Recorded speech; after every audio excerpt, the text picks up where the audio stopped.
यार हमने कैसा प्रधानमंत्री चुन लिया, अजीबोगरीब बात करता है। चिता जला दे अपनी अपने परिवार की, रोटी देने वाला नहीं है कोई माँ बाप को। हर उसे एक युवा के आंखों के आंसू से पूछिए जो आज अपने माँ बाप को बूढ़ा होता हुआ देख रहा है और उनके लिए कुछ नहीं कर पा रहा।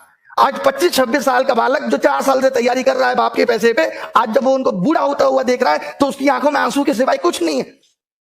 क्या उसकी तमन्ना नहीं थी कि वो अपने माँ बाप को कुछ सुख सुविधा दे सके? बताइए मोदी जी आपसे पूछता है, युवा पूछता है, भारत नहीं पूछ रहा, अर्नब नहीं हूं मैं, इनकी फैमिलियां नहीं है, इनका परिवार नहीं है, बट हार नहीं मानेंगे। मोदी जी ये देश आपका है तो ये हमारा भी है, हमने भी इस मिट्टी में जन्म लिया है, हम भी इस मिट्टी से प्यार करते हैं, हमारे अंदर भी देशभक्ति है, हम भी आपके उन फैसलों का समर्थन करते हैं जो आपने ठीक किए। बट जहां आप गलत हैं तो बोलेगी प्रजा। देख लीजिए क्या कहा था, चाहे अब्दुल कलाम साहब हो, किसी विद्यार्थी की सबसे महत्वपूर्ण जरूरी विशेषताओं में से एक है प्रश्न पूछना। प्रश्न पूछने में कोई संकोच नहीं है। अगर मैं गलत हूं तो कलाम साहब भी गलत थे और इनको गलत कहने वाला कोई पैदा नहीं हुआ।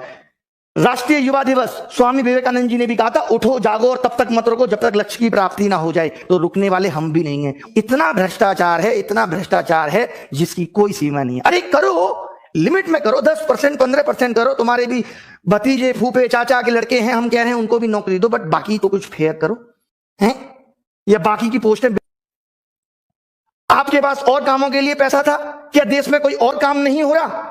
आप चुनाव में लाखों करोड़ों रुपए खराब कर रहे हैं। दिल्ली में घुसते ही बोर्ड लगा रहता है, केजरीवाल 26,000 करोड़ का हिसाब दो। हजारों बोर्ड दिल्ली में लगे हुए हैं, इसमें पैसा नहीं लगता सरकार का। अबे केजरीवाल तुम्हारा कितना दूर का रिश्तेदार है, उसके घर जाके पूछ लो कि हिसाब दो 26,000 करोड़ का। इस बात को बोर्ड पे लिख के पूछने की जरूरत है? अजीब नौटंकी है तुम्हारी। दिल्ली के अंदर आप घुसेंगे, जब भी घुसेंगे तो हजारों बोर्ड लगे रहते हैं, केजरीवाल हिसाब दो।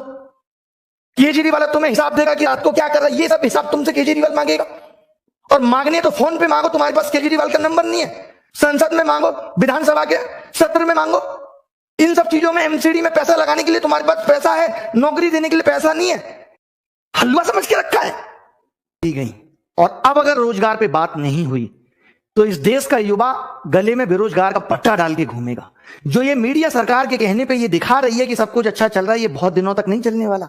इससे सरकार का ईगो इतना बढ़ चुका है कि आज सरकार खुद को देश से ऊपर समझने लगी है। आप कितने भी आंदोलन कर लो, कितने भी प्रोटेस्ट कर लो, आपकी बात पे कोई ध्यान देने वाला नहीं है। और पूछता है भारत, अब युवा पूछता है कि तुम कब हमारी खबर दिखाओगे।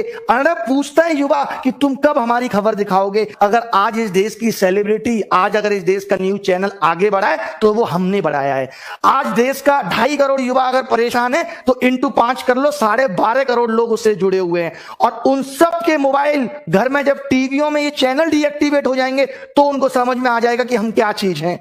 हम नेटफ्लिक्स, हॉटस्टार सबको अनसब्सक्राइब करा देंगे इस युवा और उनकी फैमिली मेंबर्स के मोबाइल से। तब आपको हमारी ताकत के बारे में पता चलेगा। ये तो हमारी प्लानिंग का एक बहुत छोटा सा हिस्सा है। इसके बाद अभी क्या करेंगे आप सोच भी नहीं सकते। ये आंदोलन अभी इस बात पे है कि सरकार को बात करने के लिए विवश करना है कि रोजगार पे बात कब होगी।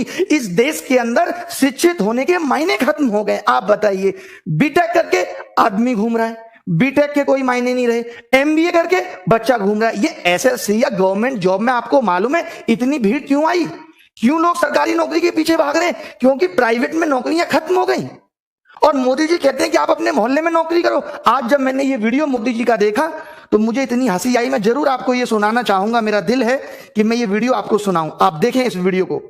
ये हमारे मोदी जी और ये हमारे प्रधानमंत्री की कितनी बेहतरीन सोच है जिसकी कोई हद नहीं। आवाज सुन लीजिए, ये देखिए। थोड़े थोड़े कारखाने लगे, हर गांव गली मोहल्ले में रोजगार का अवसर पैदा हो और नौजवान अपने ही इलाके में रोजगार कमाए ताकि शाम को अपने माँ बाप के पास जाकर के बैठ सके, माँ बाप के साथ सुख दुख बांट सके, माँ बाप के साथ बैठ करके रूखी सूखी रोटी खा सके।